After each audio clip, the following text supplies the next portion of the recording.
Kuzu Zampula, and welcome to another episode of Face to Face. I am 𝗙𝗰𝗲-𝘁cie-𝗙𝗰𝗲, and to observe Pride Month, Bhutan today will bring you some of our amazing members from the Pride community. So today, in conversation with me, are Pema Dorji, who is an advocate for LGBTQ community and who is a student studying right now in RTC. And we have a proud and a creative beautician, Rinzin Galley, with me.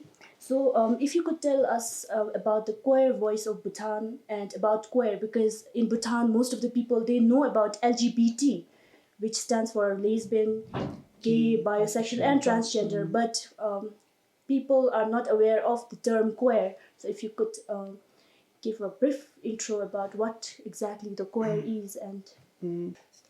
Queer is an identity or an orientation that is other than what is heterosexual and cisgender. Okay. So it becomes an umbrella term. So when you go, when you try to tell or speak about the community with the spectrum of LGBT, then I think there's so many spectrum that LGBTI doesn't cover. So then that's the reason that we feel that queer, it's an appropriate term because it becomes an umbrella term under which various spectrum of identity, orientation and expression can be covered under that term. So because of that, I think we kept our entity name as Queer Voices Bhutan. So talking about journey, like when did you first knew that you were queer, or like to whom you came out first, and then how was their reaction, like were they shocked or were they supportive? If you could share. I first came out to my sister. My sister is more of a friend and more of a friend than a sibling. So I came out to her first. But coming out, it wasn't quite easy. But because at first, when you realize that something is like different, you can't figure it out like right away that you are this and that.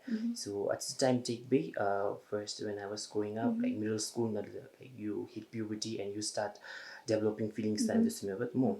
So develop feeling build like if you're straight, you are attracted to the opposite gender.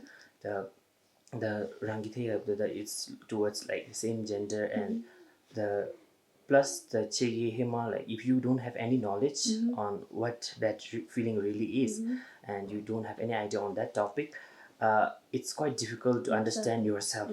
So you can't even accept yourself. Okay, so what about you? For me, I think I never had that option of coming out. Because just imagine being this very feminine child from a very young, very, very small age. I mean, so I never had that option to or have that experience of coming out because I was already out there.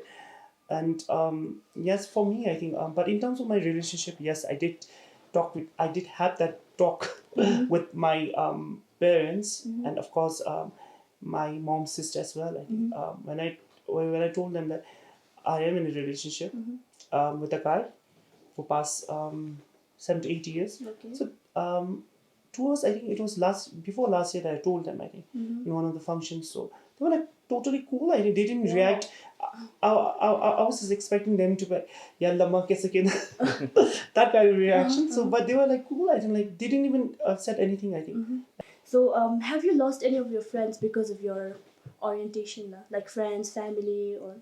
I would say that's the exact opposite. I gained like a lot of friends after coming out because like our community is like very small. So as a business owner, there's like this small group like stays together and they support me, and after a long duration you become friends, you become close, and I would say I gained a lot of friends after that, after coming out. What about Pema? For me as well, I think I also had a very similar experience like Rinzin. I mean, there are people I think who want to be friends with me. I mean, and on various occasions when you meet on social gathering, I think they have expressed their desire to be friends with me or be associated with me. So no, I don't particularly remember, but in school time, I think there was like just being this feminine child. So I remember, I think I used to be hanging out, I think like all the time with I think girls. Okay, so have you ever been like abused, like for who you are, like in street or when you were in school, anywhere? Have you been abused? I don't recall any of that, any of incident that was like that, but I think but bullying was part of like growing up.